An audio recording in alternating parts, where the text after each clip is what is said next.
What if the reason your garden keeps failing has nothing to do with your seeds, your watering schedule, or even the weather, and everything to do with something invisible happening just a few inches beneath your feet?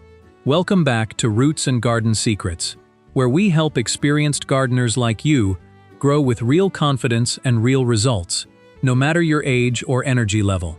I have spent more than 50 years working with soil across this country, and I want to be honest about something most gardening channels never talk about. A lot of us, especially those who have been gardening for decades, are quietly dealing with a problem our grandparents never faced. Our soil looks like soil. It smells like soil. But when you water it, the water just sits there. When you fertilize it, nothing changes. And no matter how much care you pour into your garden, the plants just seem stuck. Today I am not here to sell you anything. Instead, I am going to walk you through 4 ancient liquids made entirely from things already in your kitchen that have the power to bring dead soil back to life. And before we make a single one of them, I want to show you 4 simple soil tests that most gardening books never mention, including one that most gardeners have never even heard of. Hit that like button, subscribe to Roots and Garden Secrets if you have not already, and let us get started. So let me start with the question most gardening books never actually answer. Why does soil die in the first place? Once you understand this, everything else today will make perfect sense. Healthy soil is not made of minerals. Healthy soil is made of life. Billions of tiny organisms, bacteria, fungi, protozoa, and earthworms work together underground, forming a living network that feeds your plants, moves water through the earth, and holds everything together. And here is something most people do not know. Beneficial fungi in healthy soil produce a natural sticky substance called glomalin, which acts like glue that binds soil particles into soft, crumbly clusters, allowing air to move freely and roots to push through with ease. When that living community collapses, glomalin disappears, and the soil hardens into dense layers no matter how much you water it. So many gardeners have told me the same thing over the years. They say, "I keep adding fertilizer and nothing changes." And that makes complete sense, because fertilizer feeds plants, not soil life. If the biology is gone, fertilizer just sits there unused, sometimes making things worse. It is like setting a beautiful dinner table for guests who never arrived. And I want to say this clearly, this is not your fault. Modern gardening advice has quietly pulled us away from what soil actually needs. Now, before we prepare anything, I want to walk you through 4 simple tests you can do right now in your backyard. These take almost no equipment and just a few minutes, but they will tell you more about your soil than most store-bought kits ever could. The first is the shovel test. Press your shovel into the ground and lean your weight into it. If it slides in with a soft, satisfying crunch, your soil is still intact. If it bounces back and sends a vibration up your arm, your soil has compacted, and the air and water channels have collapsed. The second is the drainage test. Dig a hole roughly the size of a coffee can, fill it with water, let it drain once, then fill it again, and watch. If water is still sitting there after an hour, your soil is suffocating. If it vanishes in seconds, you have sandy soil that cannot hold nutrients long enough for plants to use them. The third is the earthworm test, and this is my personal favorite. Scoop up 1 shovel of soil, spread it out, and count the worms. A healthy garden should give you at least 3 to 5 earthworms in that single scoop. If you find none, the biological engine has stalled. And here is the 4th test, one I call the water drop test, and most gardening books never mention it. Pour just a few tablespoons of water directly onto a dry patch of soil and watch. If the drops bead up and sit on the surface for more than 1 minute without soaking in, your soil has become water repellent. If they are still sitting there after 4 minutes, the problem is serious. This condition is more common than most people realize, and pouring more water on it will not fix it. You need to restore the biology first. If any of these tests concerned you, please do not feel discouraged. Soil can absolutely come back to life, and it often happens faster than you would expect. Now let us head into the kitchen, because what we are about to prepare is simpler than you think, and more powerful than anything on a store shelf. Alright, now that you know what your soil has been trying to tell you, let me show you the first ancient liquid. And I think this one is going to surprise you, because there is a very good chance you have been making it every single week without realizing it. Every time you rinse rice before cooking, That cloudy white water that forms in the bowl is one of the simplest and most effective soil probiotics you can give your garden. Most people pour it straight down the drain without a second thought. I did the same thing for years. But traditional farmers across Asia, the American South, and Latin America have known for generations that this milky liquid is pure gold for tired soil. Here is why it works so well. That cloudy appearance comes from tiny starch particles that release when the rice is swirled in water. Those starches become instant food for beneficial bacteria in the soil, specifically a group called lactic acid bacteria, which are the first responders of the underground world. These are the same family of bacteria found in your kimchi, your sourdough bread, and your yogurt. The difference is that instead of working in your gut, they go to work in your soil, softening compacted layers, breaking down organic matter that has been sitting there untouched, and creating the conditions that allow other helpful organisms to come back. To make it, all you need is 1 cup of uncooked rice and 2 cups of clean water. Pour them together and swirl vigorously for about a minute until the water turns opaque and milky. Pour that liquid into a clean jar. Cover the top with a paper towel or a small piece of cloth and secure it with a rubber band. Do not put a tight lid on it. These microbes need air to do their work properly. Set the jar in a cool, shaded corner of your kitchen for 2 to 3 days. When it is ready, you will notice a mild sour smell, something close to yogurt or a jar of pickles. That smell tells you the good bacteria have taken over. If it smells truly foul or rotten, just toss it out and start fresh. Now, one question I hear from American gardeners is whether rice contains trace amounts of arsenic, and whether that is a concern. It is a fair question.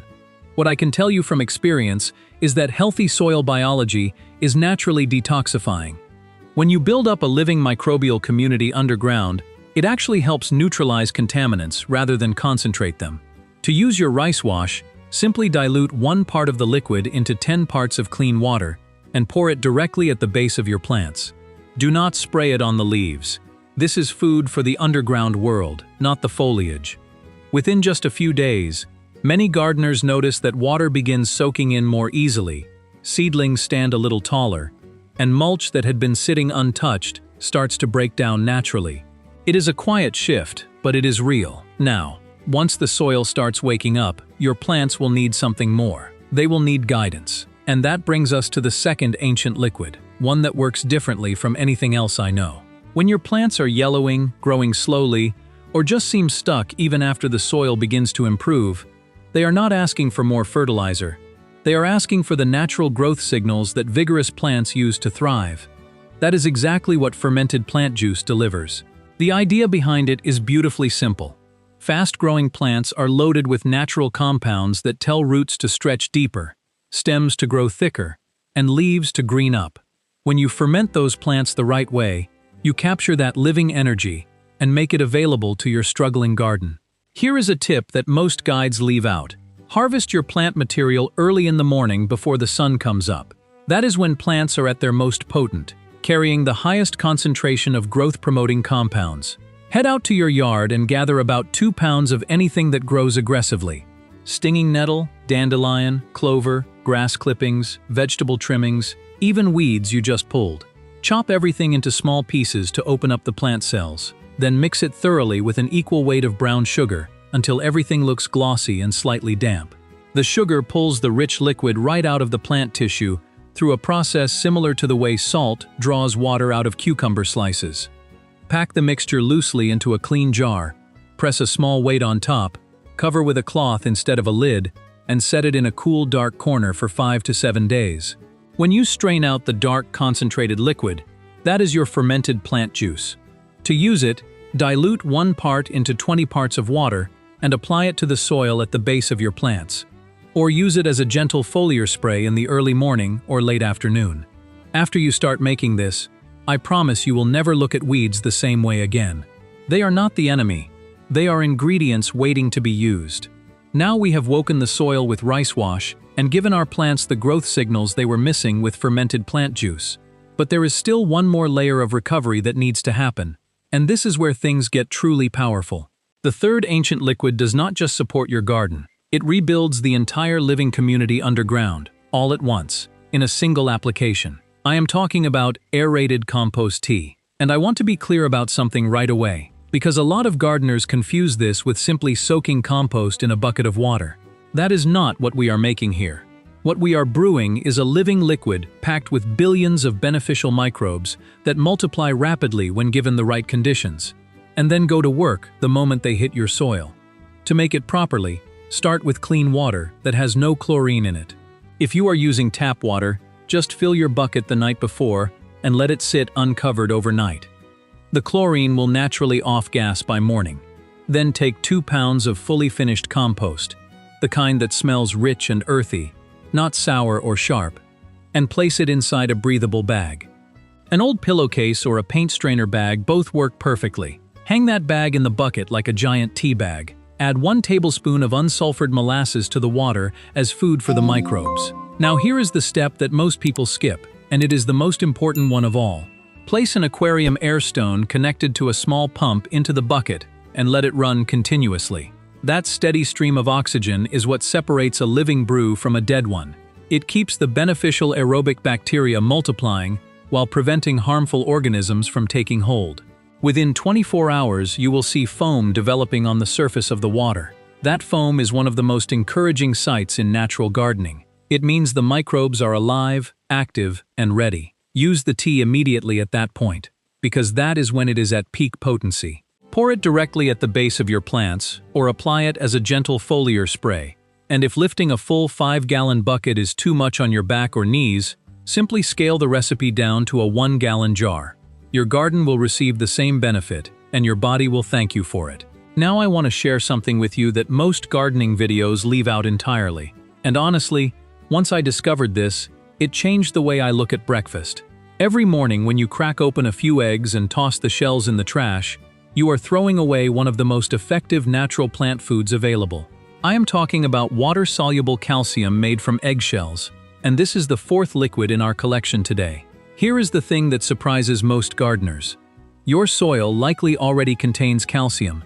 The problem is that it sits there in a form that plant roots simply cannot absorb. Eggshells tossed directly into the garden have the same problem. They break down so slowly that archaeologists have actually found intact eggshell fragments at ancient dig sites thousands of years old. So what we need is a way to unlock that calcium and make it immediately available. The answer is apple cider vinegar.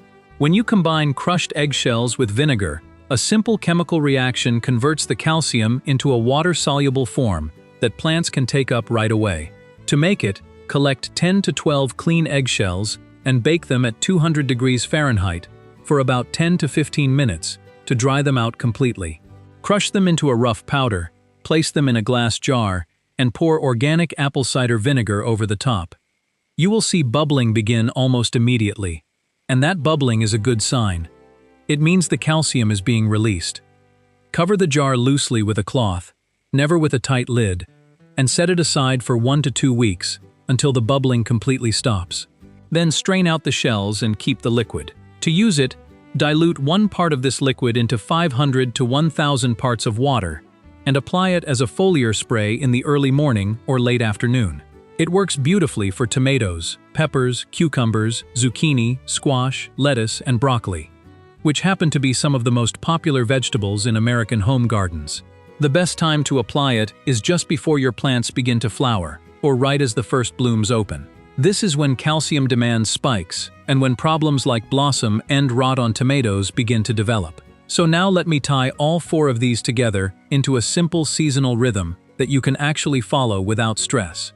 In early spring, start with a dose of rice wash to wake up the dormant microbes that have been resting through winter. Then follow it with a round of compost tea to repopulate the underground community. That combination alone will transform cold, stiff soil into something soft and cooperative within just a few weeks. Through the summer months, apply fermented plant juice every 2 weeks to keep your plants supported and strong through the heat. And bring out your eggshell calcium spray when flowers begin to form. Then, as fall arrives and the garden slows down, give everything one final drench of compost tea. Not for the plants this time, but for the soil itself. Those microbes will spend the entire winter quietly breaking down organic matter, building glomalin, and preparing a rich, soft bed that will be waiting for you come spring. 4 simple steps across 4 seasons. No heavy lifting, no complicated schedules, and no expensive products. Just biology doing exactly what it was always meant to do. Before we close today, I want to leave you with one thought that I believe gets to the heart of everything we have talked about. Plants are not fed by fertilizer. They are fed by the living community in the soil around their roots. Fertilizer is like a pantry full of ingredients, with no one in the kitchen to cook the meal. The food is there, but without the microbes to process it and deliver it, your plants simply cannot eat. That is why these 4 ancient liquids work so differently from anything you find on a store shelf.